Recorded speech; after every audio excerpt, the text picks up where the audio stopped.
In this video, some more examples on a test of significance for single mean I am going to discuss here. Okay, the given problem is a sample of 400 male students is found to have a mean height of 1.6 centimeters. Can it reasonably regarded as a sample from a large population with mean height 162.5 centimeters and the standard deviation of 0.4? Okay, let me read once again that problem one by one. A sample of 400 students, sample size they have given 400 students, and their mean height is found to be 160 meters. Then sample mean they have given. Can it be reasonably regarded as a sample of 400 students from a large population? Means we have to check here whether that sample is drawn from this population with mean height equal to 162.5 centimeters or not, with a standard deviation of 4.5 centimeters or not. We have to check. Okay, let me give a list out the data first. Given for population parameters,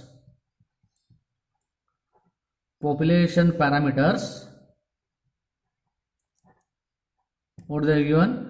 Mean of the population 162.5 and standard deviation is 4.5. Like that, sample statistics, what they are given?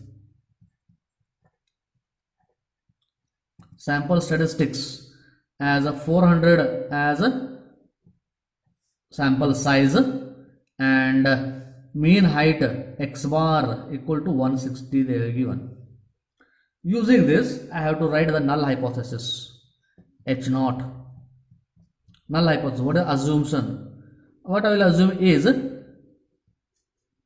first I will assume that the sample is drawn from there is no significant difference between mean of this one and this one. That is, x bar is not x bar is equal to mu, I will assume.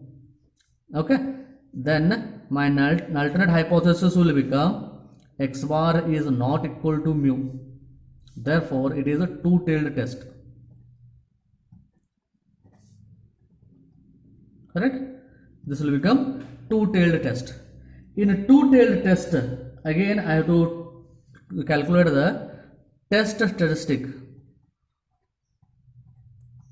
Test statistic is nothing but modulus of z is equal to modulus of x bar minus mu divided by sigma divided by root n.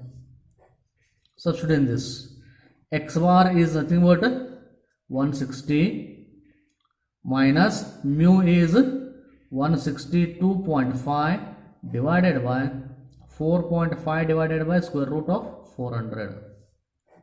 And using calculator, if you solving this one, it comes out to be minus 11.1. Therefore, z is equal to 11.1, which is more greater than z for 5% level 1.96, as well as greater than for 1% level of significance, that is critical value is 2.33. It is much more than these two. Therefore, if it is less than, we are accepting. If it is greater than that, okay, say here in the figure, okay, this is my 2.33 minus, and here it is a 2.33. This is rejection region. That z equal to 11 point is lying within here, out in the this rejection region. Therefore, what you are doing here? Our null hypothesis is rejected. Therefore, H naught is rejected. H naught is rejection means what? That is, there is a significant difference.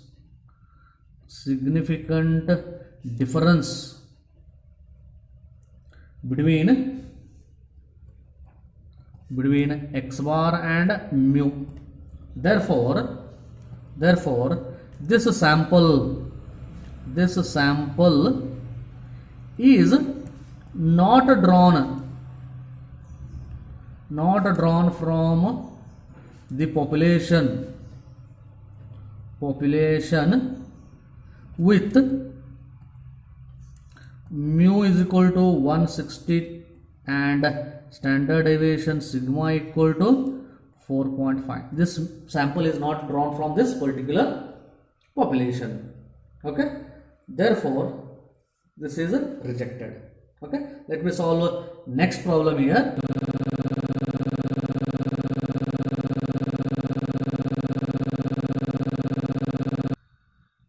Okay friends, another example here. A machine runs on an average of 125 hours per year. Any machine. A sample of 44 machines has an annual average of 126.4 hours per year with a standard deviation of 8.4 hours. Does this suggest to believe that machines are used an average of more than 125 hours annually at 5% level of significance? This one we have to check whether the machines are used for more than 5% level of significance or not. Okay, here let me again first give the data given. Okay, what they are given here? Sample statistics.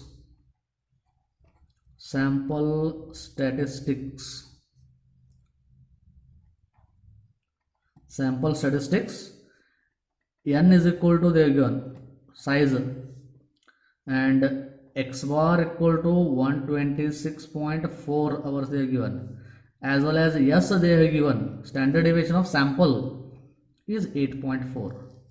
Like that, population parameters.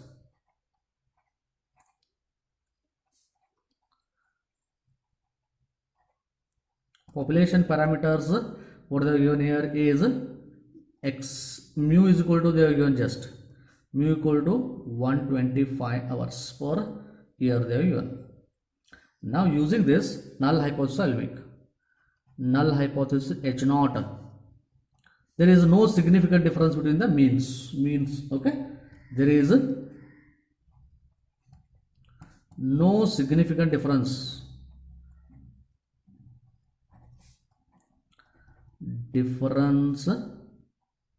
between means.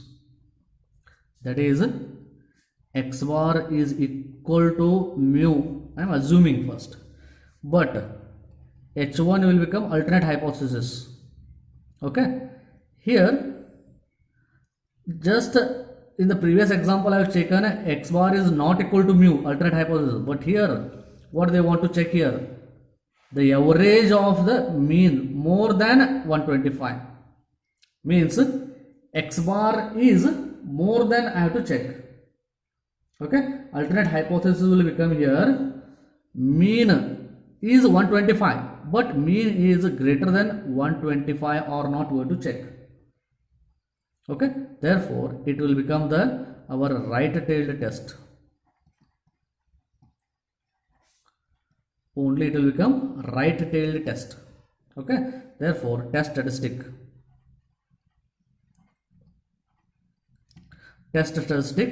z is equal to, modulus I will not take here now, z equal to x bar minus mu divided by s divided by root n. Yes, I will take it because samples standard deviation they are given.